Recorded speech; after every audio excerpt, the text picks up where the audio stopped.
Welcome to zoology world की second video में हम फंजाई के रिप्रोडक्टिव स्ट्रक्चर्स के बारे में डिस्कस करेंगे। एसेक्चुअल एंड सेक्चुअल स्पोर्स के साइकिल डिस्कस करेंगे, जिसमें मोस्ट फंजाई जो हैं रिप्रोड्यूस करती हैं एसेक्चुअली। एंड लास्ट वीडियो में मैंने आपको बताया कि एसेक्चुअल का जो प्रोसेस होता है वो 4 टाइप्स में होता है और सेक्चुअली बाय स्पोर्स। अच्छा ठीक है, एसेक्चुअल रिप्रोडक्शन जो है वो मोस्ट कॉमन मेथड है और प्रोड्यूस करती है जेनेटिकली आइडेंटिकल ऑर्गेनिजम्स। और फंजाई पर रिप्रोड्यूस करती है sexually when condition are poor and nutrients जो होते हैं स्केर्स कम प्रेजेंट होते हैं। और स्पोर्ट्स की हम बात करें तो स्पोर्ट्स क्या हैं जिसके थ्रू एसेक्चुअल रिप्रोडक्शन या सेक्चुअल रिप्रोडक्शन होती है। स्पोर्ट्स क्या हैं? ये अडेप्टेशन है टू लाइफ ऑन लैंड, जो हैं स्पोर्ट्स स्प्रेड होते हैं और डिफरेंट एरिया पे जाके different type of the fungi बनाते हैं। इंश्योर्ड है स्पीशी क्या हैं वो डिस्पर्स हो न्यू लोकेशन में, और हर स्पोर्स जो है कंटेन करता है रिप्रोडक्टिव सेल जो फिर न्यू ऑर्गेनिज्म बनाता है। ये स्पोर्स क्या होते हैं? नॉन मोटाइल होते हैं, खुद मूवमेंट नहीं करते, डिस्पर्स होते हैं विंड के थ्रू, मतलब हवा चली तो उसके थ्रू एक जगह से दूसरी जगह मूव करते हैं या किसी इंसेक्ट के साथ अटैच होके।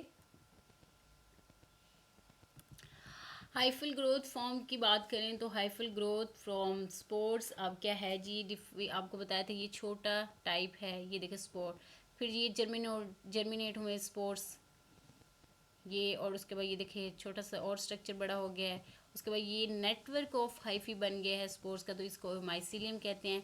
माइसीलिया क्या है? इसके पास ह्यूज सरफेस एरिया है और मोर सरफेस एरिया एड्स किस में करता है, मदद किस में करता है? Digestion and absorption of food.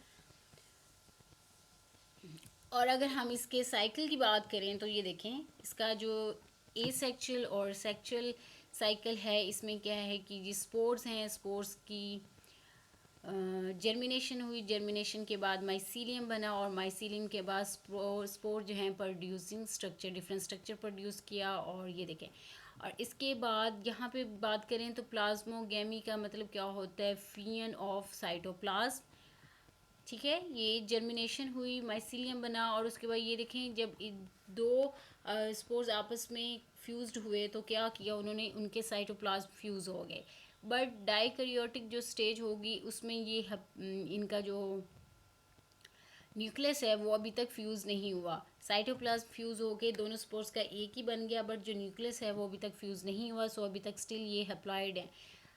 Karyogamy हुई तो फियन ऑफ न्यूक्लाई हुए, न्यूक्लाई होने के बाद ये डिप्लॉयड स्टेज इनकी हुई, ये इनकी सेक्चुअल रिप्रोडक्शन है। और ये एसेक्चुअल रिप्रोडक्शन डिप्लॉयड में ये डिप्लॉयड स्टेज है, मतलब इनका अब न्यूक्लाई भी फ्यूज्ड हो गया है। और उसके बाद मियोसिस का प्रोसेस होगा जिसमें सेल डिवीजन होती है, सेल डिवीजन होने के बाद जिसमें नंबर ऑफ क्रोमोसोम रिड्यूस होते हैं और स्पोर्स जो हैं प्रोड्यूसिंग स्ट्रक्चर, और उसके बाद स्पोर्स बने, स्पोर्स की फिर आगे जर्मिनेशन हुई, जर्मिनेशन के बाद उनका माइसीलियम बना, और उसके बाद फिर यही प्रोसेस रिसाइकल होगा। और एसेक्चुअल में जैसे अभी आपको बताया स्पोर्स स्प्रेड होते हैं, उनकी जर्मिनेशन होती है, फिर उनका माइसीलियम बनता है, उसके बाद फिर स्पोर्स प्रोड्यूसिंग स्ट्रक्चर्स बनते हैं।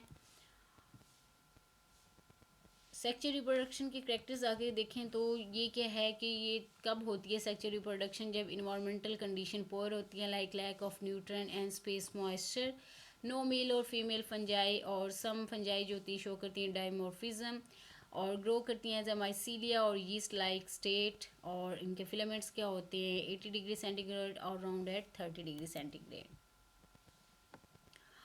Haploid क्या है? One and hyphae from two mating types and fuse का क्या मतलब है? फर्टिलाइजेशन होती है जब टू हैफीज पे आपस में फ्यूज होती हैं, उसके बाद फॉर्म करती हैं हैफी विद टू न्यूक्लाई जो बिकम है जाइगोट।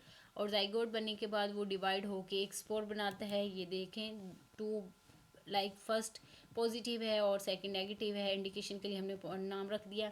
इन दोनों हाइफिस की क्या है? मीटिंग हुई, मीटिंग होने के बाद ये फ्यूजन हुई और उनके बाद जाइगोट बना, जाइगोट बनने के बाद ये डिवाइड होकर स्पोर्स फॉर्म बन गई। और एसेक्चुअल रिप्रोडक्शन में क्या है? 3 टाइप्स ऑफ एसेक्चुअल रिप्रोडक्शन होती है, जैसे कि प्रीवियस वीडियो में आपको बताया। फ्रेगमेंटेशन में क्या होता है? पार्ट्स ऑफ माइसीलियम जो होते हैं सेपरेट होते हैं और बिगन करते हैं एक न्यू लाइफ इट्स ऑन। और बर्डिंग में क्या होता है कि एक स्मॉल सेल फॉर्म और gets pinch off as its grow to full size used by yeast. Yeast में ये होता है लाइक ये स्ट्रक्चर में आपको नज़र आ रहा है, ये यहाँ पे ये सेल की एक फॉर्म है, उसके बाद यहाँ पे इसकी बर्डिंग स्टार्ट हुई, बर्डिंग स्टार्ट होने के बाद नंबर ऑफ बर्ड्स बनते हैं, ये हैफी बनते हैं, फिर वो अपने ओरिजिनल ऑर्गेनिज्म से सेपरेट होके एक न्यू ऑर्गेनिज्म बन जाता है। एसेक्चुअली प्रोडक्शन में क्या है, प्रोडक्शन ऑफ स्पोर्स होती है बाय सिंगल माइसीलियम, और रिप्रोड्यूस बाय स्पोर्स में क्या है, स्पोर्स में be formed by directly on hyphae और इनसाइड स्पोरेंजिया और ऑन फ्रूटिंग बॉडीज़। लाइक ये देखें यहाँ पे ये पेंसिलियम हाइफी है, और ये देखें इनके ऊपर कॉनिडिया प्रेजेंट हैं। ये अब हवा चलेगी तो गिर जाएंगे, गिरने के बाद ये किसी इंसेक्ट के साथ अटैच हो जाएंगे या किसी डिफरेंट लोकेशन पे जाके ट्रांसफ़र हो जाएंगे, तो वहाँ जाके एक और प्रॉपर हाइफी बनाएंगे।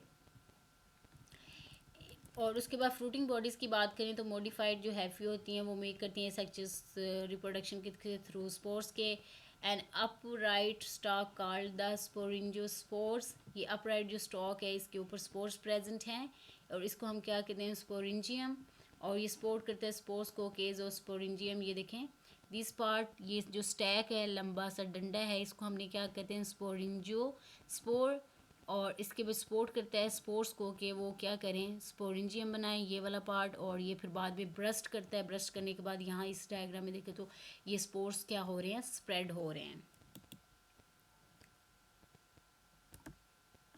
नेक्स्ट वीडियो में डिस्कस करेंगे मेजर ग्रुप्स ऑफ फंजाई के बारे में।